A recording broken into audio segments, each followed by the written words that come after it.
cultural tourism.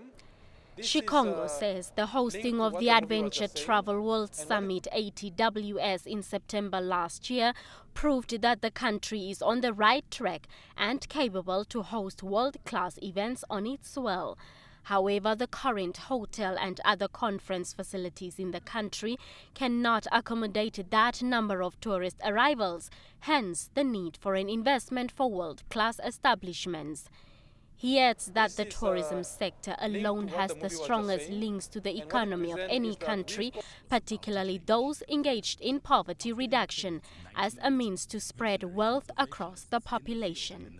We are looking at developing routes to get tourists to spread geographically access to tourists. And this is what we've got like Route 66 in the US. There's the Trans-Kalahari, Trans-Caprivi in SADC, and Wine Route and Garden Route. So for these type of routes, we are looking for chains of clean, safe motels in strategic locations. When you've got that, of course, service station and other facilities there. For the capital, we're also looking at a bus terminal, and that can also be a couple of millions to put it up there for tourists. Tourism is one of the only industries in the world where goods or services are consumed at the site of production. For this reason, Shikongo says local people are both at an advantage to reap the benefits associated with the sector, but also at risk from exclusion.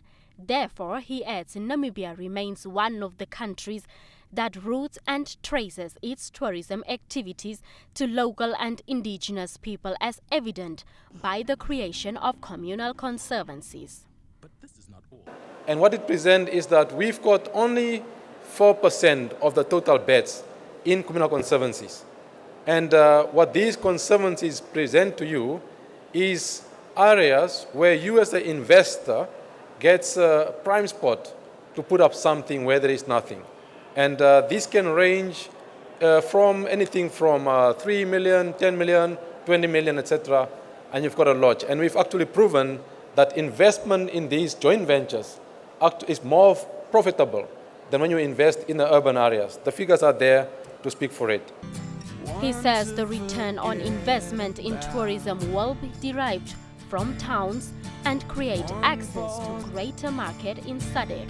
Shikongo told potential investors that the capital investment in the tourism sector in a young country like Namibia goes beyond what the eye can see.